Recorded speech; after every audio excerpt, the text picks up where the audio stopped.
Y'all, how are you doing? So it's another late night for me. I am so tired. I don't know if you can tell, but I am super sleepy. So today's live is not going to be long. I decided I was going to tell a story. So normally y'all know I be spicy. My spiciness is I really just be I want y'all to know certain information. But today I'm exhausted because I had a whole full day. And some of my day was full of guiding people who were not self-managing well or who were not leading themselves well. But anywho, so here is a story in transparency that I want you to know about. So I want you to think about when you are leading and you are engaging with people and you are manipulating the situation so that it works out in your favor. Now, I want you to know that I know that, a lot of people manipulate situations, right? And there's nothing really wrong with that. Like, I'm going to tell you that manipulation is only a bad thing when your intention is not good. So if you are manipulating situations and your intention is for the best for everyone involved, then that is understandable. But when you manipulate situations to drive results in a way that will benefit you, you have to be mindful of the consequences. So I'm going to give you an example. There are some companies or businesses that will put out job descriptions. And that job description may not do well because they understand that they're really not paying enough for the job description and the title that they put out there. Okay? So this is even for people. If you're watching this and you're an employee and you're moving in your career, if you're a leader and you're doing this, stop that shit. But what I'm saying is that job descriptions will go out and maybe they don't get a good pool of people as a result of the job description or the title. And maybe it's because of the amount that's being paid. So a HR practice is for them to go and manipulate the job description to make it more attractive. Okay? And then they get people and they have the discussion and then they hire. Now here's the problem with that.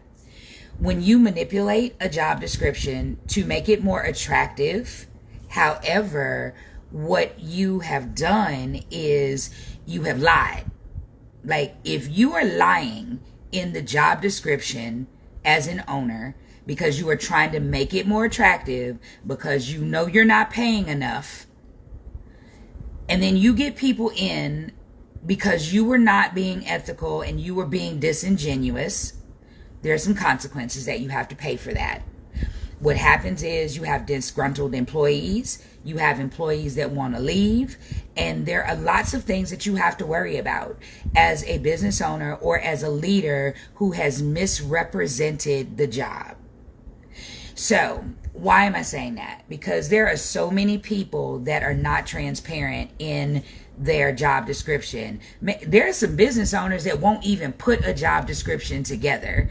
They will tell you they need a virtual assistant or a VA, and then when you get in there, they got you doing everything. They got you doing graphic work, they got you doing web design, they got you doing calendaring, they got you doing admin, they pseudo got you doing sales. Stop that. If you are a business owner, write out job descriptions. Be honest. Just because you wear 17 hats, that does not give you the right to go out and hire someone and give them 16 of your hats.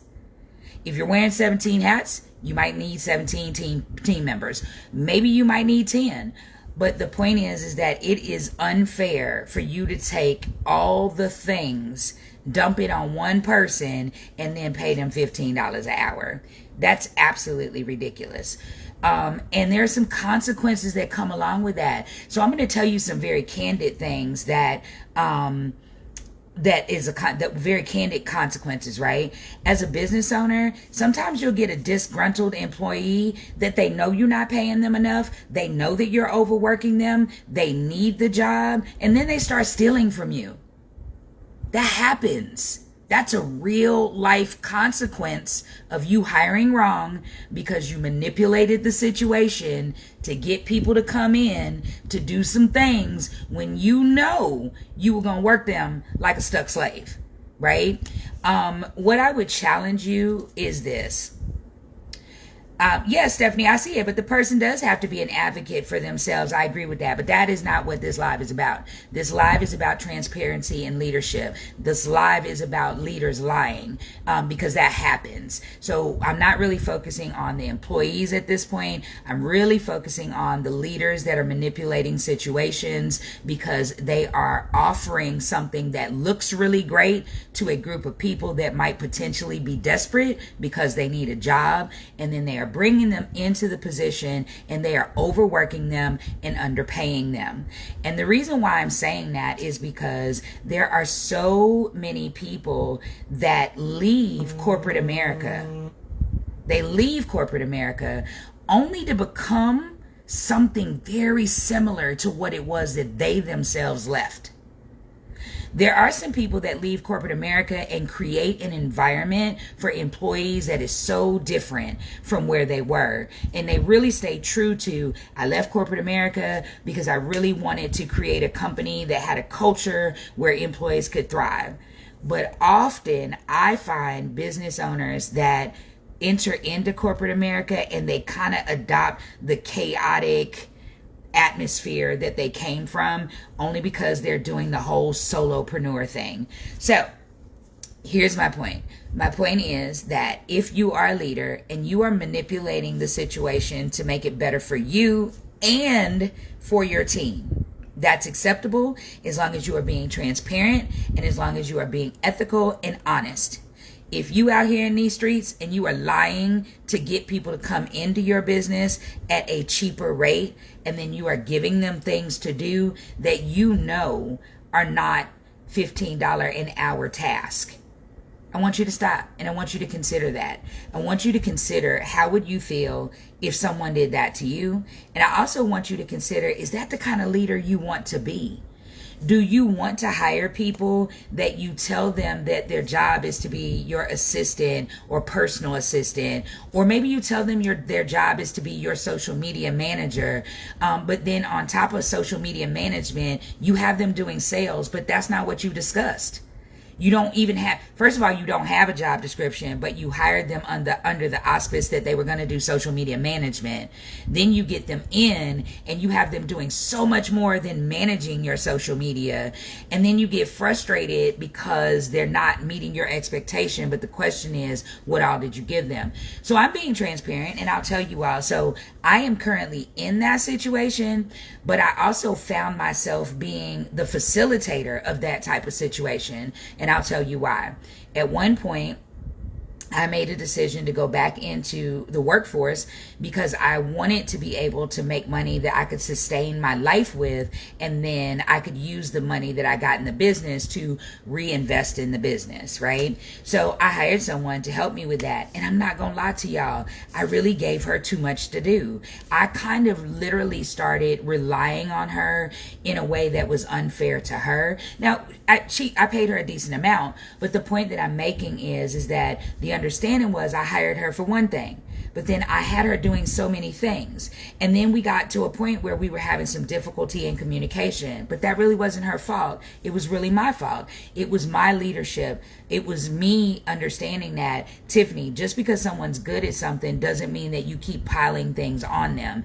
And so why am I saying that? I'm saying that because I have also experienced that on a contract. I've been on a contract where there was a specific scope of work, me being a people pleaser, and I'm only saying that because Stephanie D. McKenzie was on, and she talks a lot about being people pleasers, and she really talks about stopping that, right? And in my attempt to be a people pleaser, I would allow people to scope creep me. And I would allow them to not pay me for all the extra things that they continue to add on my plate.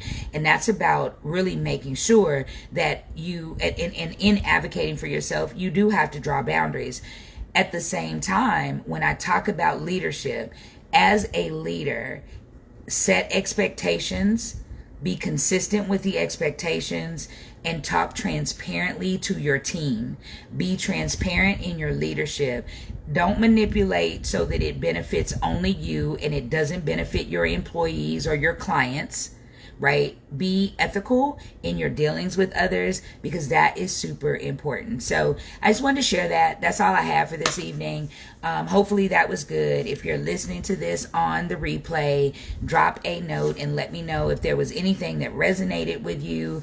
If you have any questions, let me know. I am so happy. I'm just happy with myself for being consistent and doing the lives no matter what time they are. Y'all can't tell, but I'm actually in the bed. You know, you don't see the mic hanging over me today because I'm literally sitting in my bed, because when I tell y'all I am only still dressed because I needed to do this live, I'm incredibly tired. I am going to go drink some ginger ale, and then I am going to watch I probably am going to watch some type of theta waves music so I can do some great dreaming and do some incredible sleeping. But if you do not know who I am Tiffany Hicks, the CEO of VRE Training Solutions, and I hopped on to talk to you about transparency and leadership. It is so important that you lead from a place of transparency. It doesn't, people don't have to like it, but you do have to tell the truth. You do need to be transparent. Whatever it is that you expect for people to do, tell them that up front, because you may give a person a list of 50 things to do, and if you're paying them a decent amount, they may want to do it. But what is unfair is that you set some expectations in the beginning, and then in the middle of the game, you change that, and it doesn't look like what you told them when you hired them on.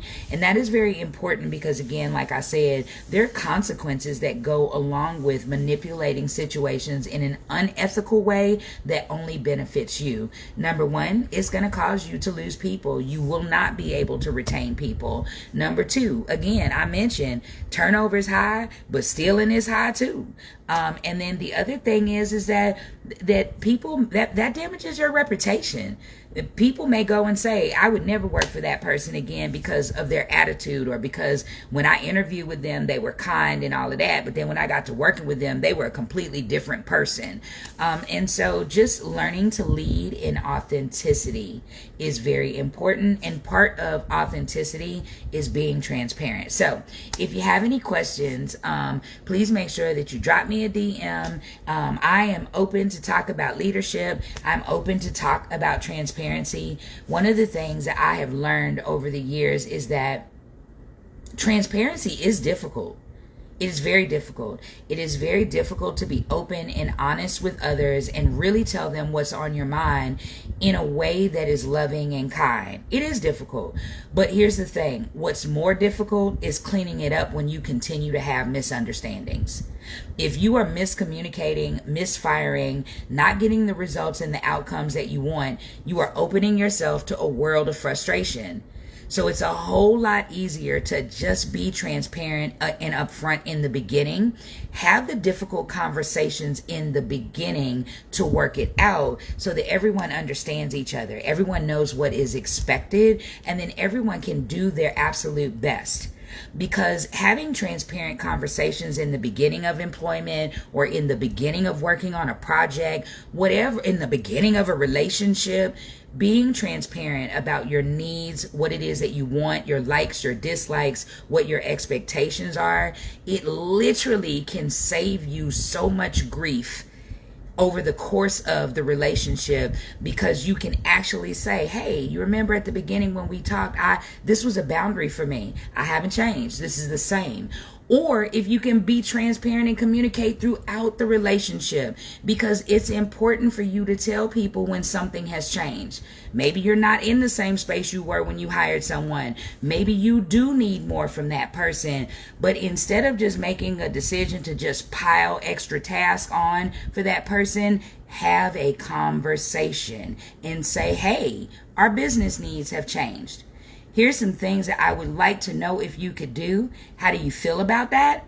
And what can I do to support you around these changes? That is so important. So anyway, I could probably go on about this, but y'all, my eyes are starting to close because I'm sleepy and I'm tired. Again, I am Tiffany Hicks. I'm the CEO of VRE Training Solutions. And thank y'all for stopping by and for listening to me and hearing what it is I have to say. Until tomorrow, talk to y'all later. Bye.